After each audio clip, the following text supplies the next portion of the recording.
Okay, hi. So the short, this is a very personal story where the main character is me, myself. This is the story of my family and of my relationships with my friends and with my boyfriend in the context of nowadays Russia with its underground culture based in Moscow.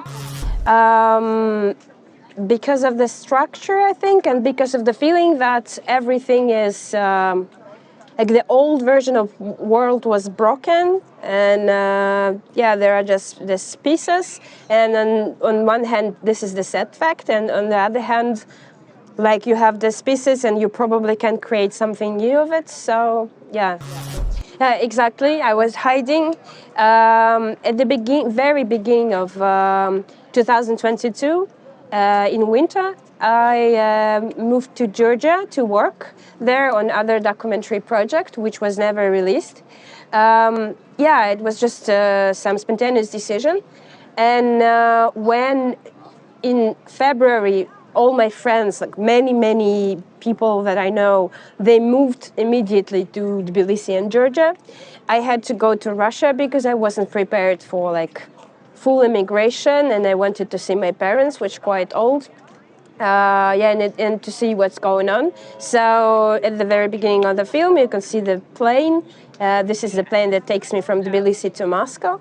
And I came back to my homeland, and I was like, I had this point of view of an alien, let's say. Like everything was the same, but at the same time, new in a shocking way sometimes.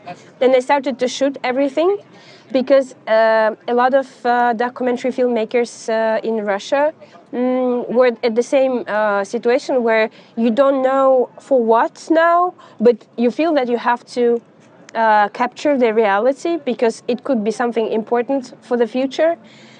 So the history will show if you captured something important or not, but it's your duty to do it. And I started to shoot, and then my family situation started to develop dramatically, and I realized that it also helps me to go through all like sad and bad things in my life, because camera protects you in a way from the reality, because you have to concentrate on controlling the frame and sound and stuff like that. So you can handle much more with your camera than without it. For instance, like the funeral of my mom, I'm not sure if I will not faint if I wouldn't have camera in my hands. So it really helped me. So I really wanted this film to be not for the mind, but for, I don't know, for the feelings, to be emotional.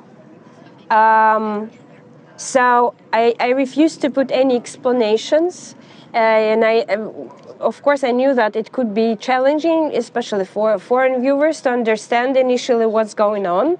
But I really hope that on other level of human emotions, it will work. And even if the viewer doesn't understand like which city it is or which month, it doesn't matter, because the film brings the feelings that are mutual for any like human being. I didn't want to explain anything with just letters on the screen, and it feels like it actually worked, and I'm glad with that. And editing was the parallel process. I was filming and then editing for 2 years and a half, because without good editing, like it wouldn't work. This structure with small pieces, a lot of characters, a lot of places and seasons. So it has its special rhythm, and the film was like inventing itself in this long process. Initially, I didn't know how I'm going to put all this material. If I wasn't sure if it's even possible, if it will work, or nobody could watch it because it's just unbearable chaos. But at 2024, I felt like I found some form of the film that works, at least for me, because previously I had many rough cuts which were completely different. Like, you can compile absolutely different films out of this material, because I have a bunch of material, of course, much more than I have in a film. In a way, this process of making this film was combined very deeply with just process of living my life, because I'm the main character. And sometimes it's a little bit crazy, because you have to separate yourself as a person and yourself as a director, and the director has to have very cold mind and heart sometimes, and to decide which parts we put in the film or not, what's important or not. Yeah, and as I said, the film protected me in some way from what I was experiencing. On other way, of course, it didn't help, because making the film just postpones the process of grieving and the process of living through your emotions completely. Like, you can just concentrate on filmmaking, but of course, when I was done with the film, when we got to Doc Lisboa, when I came back from Lisbon, I felt weird and empty, because finally I was alone in my room with all these emotions and all these events. So yeah, in a way it helped, in a way maybe not. It's like if we're speaking in terms of psychology. Firstly, I think this is my way of perceiving the reality, because I'm quite a romantic person. I studied as a poet when I was young, so of course there's moments like cracking ice under my feet, or a petal of the flower on, like, near the coffin of my mom.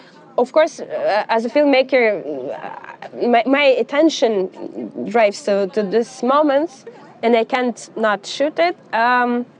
It wasn't on purpose. I wasn't sitting and thinking like how to make it poetic. It was just very spontaneous thing while filming, and then at editing process, of course, it was more like on purpose. And yeah, I liked this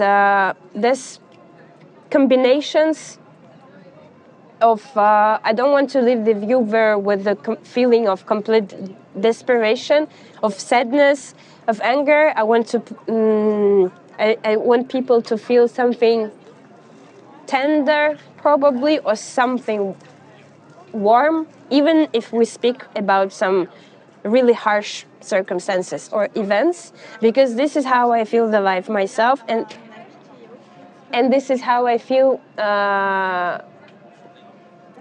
I have a lot of warmth towards the people in the film, towards the places. Like, I still belong to this world in the film, and I don't want to show it only from one side. It was very important for me to combine really different pieces, and in a way it allows me to make more complete picture without like just black and white. So yeah, we have some sparkles of happiness, we have some songs, we have some really horrible stuff. That's it. Of course, this is the great honor for me, and this is the great chance to feel accepted, or I don't know, supported. And also, this is my first time in Cannes. I'm not sure if I will ever visit, if not this chance. It's absolutely crazy. And also, I feel that I feel really great support from documentary filmmakers community. This means something for artists, all sorts of artists from Russia.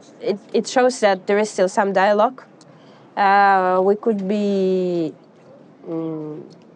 we're still present.